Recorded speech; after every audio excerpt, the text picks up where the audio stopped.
So last time I promised I'd be talking about fear. What is fear? Fear is the vital response that we have, either emotional or physical. And this has been passed down to us through many, many years through our DNA from our ancestors. I would like to take some of the stigma off fear because fear is a good thing as well as it could be very negative. But when it propels us forward to achieve our goals, that is a good thing. But we often look at the negative aspect of fear. My name is William Ramada from Mastering Life's Journey. I am a life coach and my own personal practice in Virginia Beach, Virginia. And this comes up a lot with clients because clients often have fear, and that is what causes them not to be able to propel their lives, not to go forward anymore. They hide or they withdraw from society or friends and family. But if we didn't feel fear, we wouldn't be able to protect ourselves from the legitimate threats that are out there because there are some legitimate threats that we should really fear, right? Nowadays we hear about shootings and other things that are going on. I mean, they've always been there, but now everything's more visible and it causes these fears. And those fears, they cause the fight or flight freeze response. And this is what we would like to get over when it comes to other fears that are not life threatening. Such as a lot of now in these modern days, we have more of a society fear of how people see us. Facebook, Instagram, all these things that we are involved with today. Our whole aura is out there, and people see us, and we want everybody to think, "Oh, we're so perfect," or "Everything's so nice," and that's not how it is. So we want to just say, look at these things and say, what is triggering me? What causes these fears? It could be something as simple as something is on top of your mind, like I'm afraid to do public speaking because when I was in school, somebody ridiculed me, and now I'm afraid to do it. And there are other triggers that cause our fear.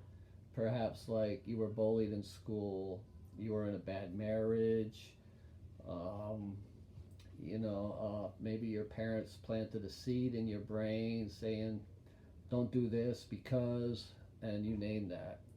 So there are lots of things that can cause these fears. And today we have a lot of other fears, like the fear of poverty, the loss of our jobs because maybe we fear the supervisor don't like us. Like I said, the fear of public speaking. Some people are so scared that they won't even go outside. So, as a result of this, people find themselves avoiding different challenges in their lives. They don't create the goals, or if they do, it's such a small goal, it's easy to accomplish, and then they don't have to worry about it anymore. And that's not going to benefit them in the long run. Or they hang back from the social gatherings. Perhaps, like I said, they don't go outside because they're so depressed or they're afraid something's going to happen. And their social interactions are very minimal. And they get to the point where I don't want to go to work, or I don't want to go to school or college, etc. So when people today, when they do face these dangers, as I mentioned before, they do that fight, flight, or freeze. And a lot of us have a tendency to freeze.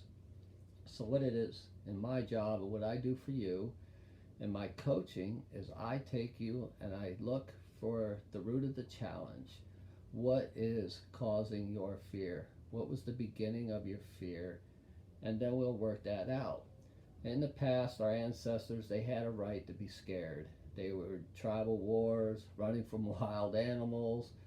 They were running from volcanoes. They do all kinds of things that they had a right to be afraid of. But today we seldom have any big issues where we shouldn't be able to overcome them and create a life where we can go forward and live that life that we desire. So common fears today, they do have a lot more to do with the impression that we make on others, as well as how we view that the judgments of others are on our lives. And this affects our self-worth. And this hyper focus on our image only gets worse if we do not find the root and take care of that. And like I said, it happens because of the internet. It just gets you out there. Facebook, that's all you ever see on there. It's like everybody wants everybody to think things are great, and if I'm not as good as you are, then it just gives me a negative stigma in my brain. I'm not good enough, and we really need to get rid of that. So managing these fears today, they can be confusing when they don't necessarily correlate with the clear and obvious danger that is out there.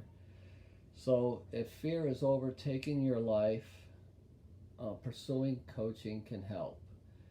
So a coach will help a client find ways to get over his fears. And that's what I'm here to do.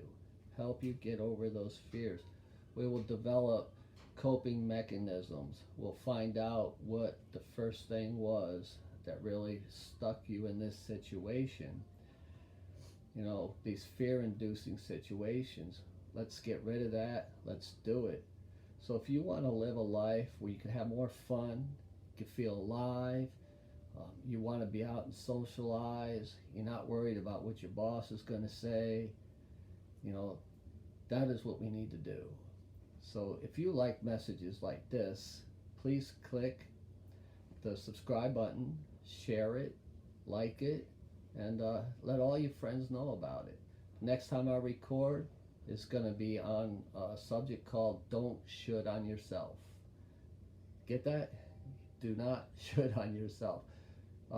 If you're not quite sure what I'm talking about, tune in, and we'll see you next time.